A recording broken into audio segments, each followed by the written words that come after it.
UP में 3 चरण के मतदान हो चुके हैं। अब बारी है चौथे चरण की। 13 मई को कानपुर में वोटिंग होनी है।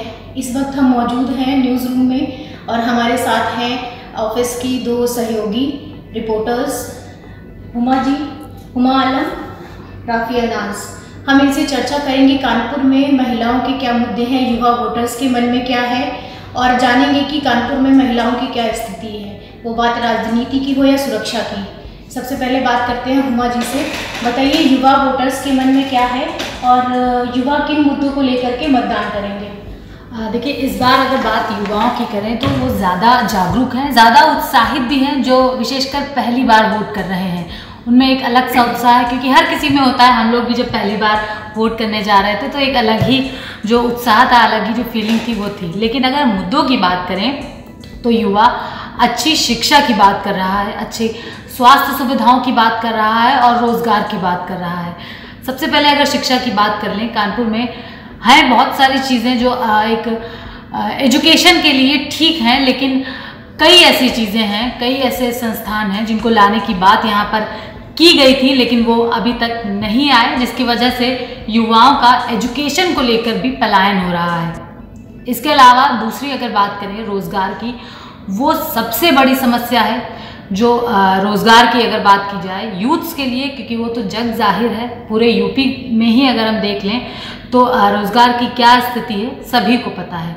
विशेषकर सरकारी अगर नौकरियों की बात करें वो उससे हर कोई वाकिफ़ है। लेकिन अगर प्राइवेट की बात करें तो कानपुर शहर में मौके कई हैं, और इससे पहले भी जब चुनाव हुए तो उसमें कई मुद्दे इस तरह के उठाए गए, और जो भी प्रत्याशी रहे, जो भी उस वक्त उम्मीदवार रहे, उन लोगों ने इस बात पे सहमति जाहिर की कि वो युवाओं के लिए एक ऐसे संस्थान की, एक ऐसी कंपनी जो है वो बनाएंगे जहां तक युवाओं को रोजगार मिले, ताकि शहर के जो युवा हैं उनका पलायन रुक सके।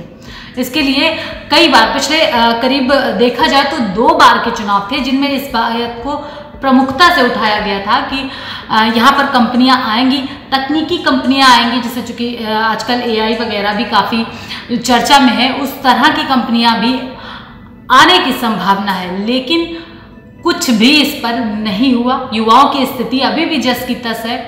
रोजगार आते हैं, कार्यालय बना हुआ है, सेवा योजन, वहाँ पर भी रोजगार मिलता है, लेकिन सबसे बड़ी जो वहाँ पर चुनौती रहती है वो सेल्स में मिलता है, मार्केटिंग में मिलता है। इसके अलावा IT क्षेत्र में तमाम सारी नौकरियाँ रहती हैं, लेकिन वो यहाँ के युवा को मिल नहीं पाती। एक तो ये चीज़ है, और दूसरा अगर कहीं पर ठीक नौकरी यहाँ कानपुर से मिलती भी है तो सेंटर सिर्फ इंटरव्यू का यही होता है, लेकिन उनको अपना शहर छोड़कर जाना पड़ता है। जबकि ये एक बड़ी समस्या है, क्योंकि देखा जाए आजकल सभी के यहाँ एक ही बेटा या बेटी एक ही रहता है, और वो भी अगर छोड़ के चला जाए तो पीछे पेरेंट्स का क्या होगा, कौन होगा उनको देखने वाला। तो ये एक बड़ा मुद्दा है, बड़ी वजह है, और जिसे ध्यान में रखकर इस बार युवा जो है वोट कर रहे हैं। आपके हिसाब से रोजगार युवाओं की सबसे बड़ी समस्या है और वोटर्स इसी को ध्यान में रख के मतदान करेंगे। ठीक बात है हुमा। अब बात करते हैं हमारे राफिया नाज जी से, और इनसे जानेंगे कि महिलाओं के क्या मुद्दे हो, बात राजनीति की हो या सुरक्षा की। बताइए, इस पर आपका क्या कहना है? अगर राजनीति की बात करेंगे तो कानपुर एक बड़ा सिटी है। इसके बावजूद भी पूरे कानपुर में ये 18वां लोकसभा का चुनाव है, सिर्फ एक ही सांसद हुई है, सुभाषिनी अली।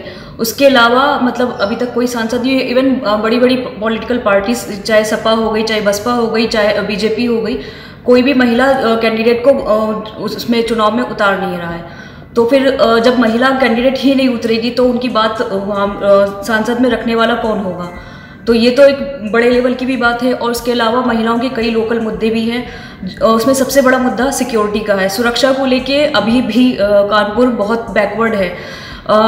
इसमें बात की जाएगी कि इस वर्तमान सरकार ने भी ब्लैक स्पॉट की बात की थी कि हम लड़कियों को जो स्कूल जाती हैं या वर्किंग वुमेन्स हैं उनको हम जो सिटी है उसको ब्लैक स्पॉट से मुक्त करेंगे। उन्होंने ब्लैक स्पॉट चिन्हित किए थे कि कहाँ कहाँ पे स्ट्रीट लाइट्स हैं जो नहीं जलती हैं, उनको हम ठीक करवाएंगे ताकि लड़कियां रात में भी अपने आप को सिक्योर महसूस करें। लेकिन अगर हम हकीकत देखेंगे तो यहाँ पे अभी भी वो चीज़ नहीं हुई है।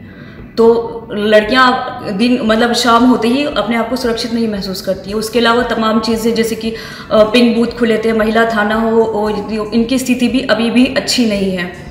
और इसके अलावा कई 1090 को छोड़ दिया जाए तो और भी कई सुरक्षा के लिए ऐप बनाए गए थे, लेकिन वो अभी भी वर्किंग नहीं है। स्कूलों में सेल्फ डिफेंस की ट्रेनिंग शुरू की गई थी, लेकिन वो ट्रेनिंग भी एक महज खानापुरी की तरह रह गई है। वो 2 या 3 दिन क्लासेस होती हैं, उसके बाद दूसरा स्कूल चुन लिया जाता है और मतलब एक सरकारी कोरम पूरा किया जा रहा है। तो ना तो महिलाओं को उनको प्रोटेक्शन दिया जा रहा है और ना ही लड़कियां जो है अपने आप से मतलब अपने आप को मजबूत बना पा रही हैं किसी तरीके से। तो ये तमाम मुद्दे हैं। इसके अलावा महंगाई तो है ही, जो घरेलू महिलाएं उनको जो परेशान करती हैं, उनका बजट बिगड़ता है। तो ये तमाम मुद्दे हैं मेरे ख्याल से।